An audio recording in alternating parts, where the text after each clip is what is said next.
Hello, what is up guys? This is Keddy Sowells and today I'll be telling you 5 things that I've learned from 1 year of gigging and being in the music industry. Right, so the first thing that I've learned which will help you succeed and develop in the music industry and get bigger gigs is being responsible. So thing number 1, responsibility. This is an absolute massive one. So there's 3 different sort of components of these 5 things that I'll tell you. So component 1 or subcategory 1, whatever you want to call it, for responsibility is to remember all of your equipment. So be responsible of making sure everything works, and if you think that it might fail, or if you just want to be organized, bring backups. So whether that's spare strings, spare cables, spare XLRs, spare mics, whatever you have to do, even a spare capper or picks. So yeah, bring spare things, make sure everything works, and yeah, that's component 1 for responsibility. The second little bullet point under it would be punctuality, so being on time, and if you can't be on time, try be early, at least half an hour early. If you're early, you can be more relaxed and get used to the environment behind you, around you even, and you can also get to like talk to your audience, observe your audience, and sort of judge them, as bad as it sounds, like by their age range, and judge what sort of music they would like, or maybe they wear band tops or top supporting artists, and you can get a feel from that. You can even like ask them what sort of songs they like. This half an hour also lets you talk to the organisers and be friendly with them, build a good relationship, as well as building a relationship with the sound guy. Yeah, you want to have a good relationship with your sound guy, because he has the power to like mess up like your live sound, you know what I mean? He could add like loads of reverb, loads of delay, or he could just like put the bass up. He can make you sound crap. So yeah, have a very good relationship with him. Now before I get to the last sort of point under responsibility, I just want to say this video is made with like me in mind, and when I'm saying that, this video is for like, it's more aimed at solo artists to play guitar and sing. So like if you're in a band, you can take some of these tips and you might find them useful, but this is mainly for solo gigs. I maybe should have said that at the start, but there you go. You'll still find some of these tips useful, I'm sure. So the last little bullet point for responsibility is honesty. You should always be honest with your organizer and your audience. So if something changes, say you've got a doctor's appointment, a doctor's call you last minute, or you organize it last minute, and you've got to go like before or after the gig, make sure people are aware. Make sure that the organisers and the sound guys are aware you're going to be late, or you're going to have to cut your set short. If there's say you've played before someone, right? Yeah, like I don't know, like a gig where there's like loads of artists playing, like a local sort of musicians gig, and someone plays before you. Sorry, you play before them. You do your set. They stick around and watch you. Great. Good etiquette would be to stick around and watch them, and even stay till the end if you can. But if you've got to go, just let them know, hey mate, like I'm sure you'll do great, but I've got an appointment, and I'm sure they'll understand. So yeah, those are the little 3 parts of responsibility. I'm trying not to waffle too much so I don't go off tangent, but yeah, that's responsibility. The next one is, could you turn me page please? Page turner. That's Tamsin, my girlfriend. I do have like notes, that's why I'm looking over there, but it's just so I know what to say. It's a bit upside down, bro. And we're doing it in some wood because it's nice and peaceful. But yeah, the second thing that can help you get better as a musician and a performer is confidence. Always try your best to be confident.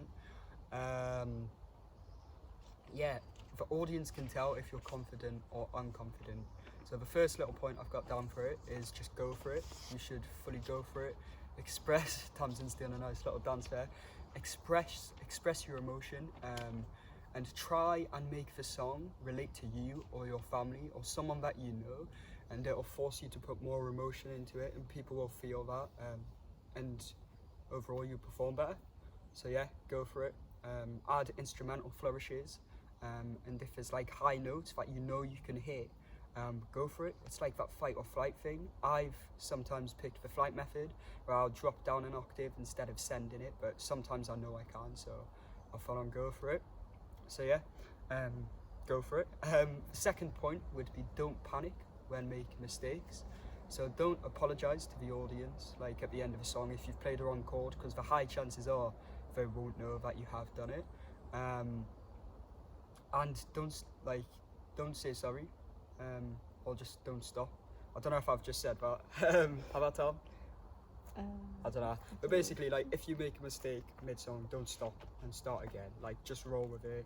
Don't even talk about the mistake, because chances are it's went unnoticed. So I'll just put in a quick anecdote. I was playing Whitley Bay Food Festival the first time I did it, and the sound guy had me up too high, like on the monitors going into the audience, but my blocks were all right. Like, my volume was like at a decent level. It wasn't like ear piercing, like it wasn't too loud, but they were cringing. They had their hands on their ears, and I felt a bit uncomfortable playing because I knew something was up. I knew it was too loud. So at the end of the song, I just respectfully said, "Hey mate, please can you turn it down?" So yeah, just be honest like that. Move around and use your stage. Use the full stage, whether it's massive or tiny. Feel the music, and just get into it, man. So the third pointer, third big tip would be optimism. Always be optimistic in the music industry. As hard as things get, because things will go wrong all the time, no matter if you're on a professional level. Like even Ed Sheeran, I feel like there'll be technical difficulties for him, like things will still go wrong. Unfortunately, that's just how it is, and you have to get used to problem solving. But yeah, the little tip for optimism would be to support other artists, especially the local scene. Congratulate them, even if, say, they've performed before you and you're not too keen on the genre they're playing. So it's like, for me, like, I think metal's alright, but they're playing metal right. I told you I'm a waffler. They're playing metal or something, and I think they've actually put on a good show. Still congratulate them, because that's good etiquette, and it's a good way to build a friendship, and to have people in the industry that can help you, the session musicians or something if you need them. Linking to optimism, have a positive attitude. That's literally what I've just said. Have a positive attitude with the audience, have some banter with them, and just be very friendly with them. And as I said, be friendly with your organizer and the people involved, whether that's like your management team, your promotion team. I'm not big enough to have that yet. I'm just an independent artist right now. But yeah, just be nice, pretty much, and believe in yourself, which is like the last point. If the audience aren't quite feeling it or getting involved as much as they could, it doesn't matter. Like, just do it. Just enjoy yourself. You should enjoy yourself. It can be hard to put all your emotion out there and get into it when it's not being reciprocated. But yeah, go for it. Imagine you're playing Glastonbury. I do that with every single performance that I do. Imagine you're playing the biggest gig and you'll play to your best standard. Right, I'll stop waffling. We'll go on to the fourth point. Here's my paper turner. Oh, this log, it's a bit uncomfortable to sit on. Right. Can you see? Yeah, that's great. Oh, here's a plane. Tam, what plane is it? I don't know. My girlfriend likes tracking the planes because she knows a lot about the travel industry up for Tamden. But yeah, practice in your spare time. So for me, improvise with backing tracks. I'll literally type in backing track in A minor or like G, whatever. I practice to that in different genres, and that helps a lot. It helps you think on your feet. Practice to metronome. This will improve your timing.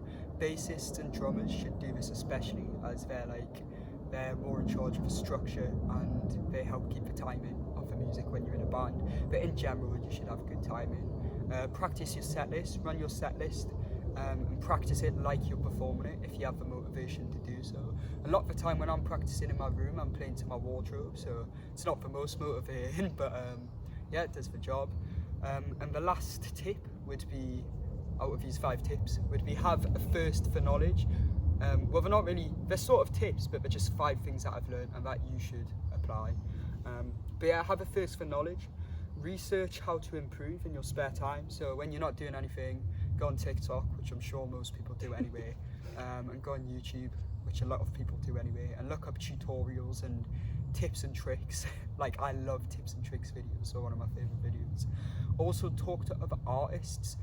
Ask them for tips and tricks on subjects that you want to educate yourself more on, whether that's like talking about pay with organisers and ways to talk about it, because some organisers can be a bit uncomfortable when talking about pay. Some people do find it uncomfortable, but at the end of the day it's your trade, so if you think you maybe should be getting paid more, take that up with your organiser and just sort something out. Have a nice respectful chat and sort something out. So yeah, talk to other artists. And the last point would be analyse other artists. Now I do this when I'm watching like Glastonbury back, or when I'm watching Ed Sheeran, because I'm a big fan of his, he's a big idol, or when I'm watching Sam Fender, and I replicate some of the things they do. So like, and not like in a weird stalker way, like where I'm fully mirroring it, but I magpie some of the things I do. Sam Fender will shout, "Hey," just before he's about to go into like an instrumental, and I think that's quite cool. So I'll do that every now and then, but don't overdo it, otherwise it can be cringe and overkill. But yeah, those are my 5 things that I've learned from gigging for a year. And anyone else that's going through the same journey as me, I hope you become very successful, and I hope you keep at it, and I hope you don't drop out, because music is it's quite unreliable to make money from. It's not really like your normal job where you have set hours. I know I'm going off tangent a little bit, but I'll just say this little preach, whatever it is. You've got to keep grafting, you've got to keep at it. And I just want to make it as an artist and release my music, but I do loads of cover gigs to make ends meet. I'm trying to be a session musician, so I'm trying to master guitar to make ends meet. But yeah, there's loads of different income streams, but I hope people don't give up, and I hope you really stick at it. And I hope I watch this back and I'm successful when I watch it back. I'm hoping I'm not cleaning toilets. But yeah, thank you guys for watching. If you did like this long video, feel free to like, comment and subscribe. Share it to anyone that you think will find it useful.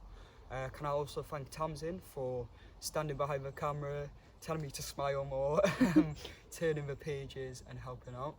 Let's give her a little clap in the woods. Thank you.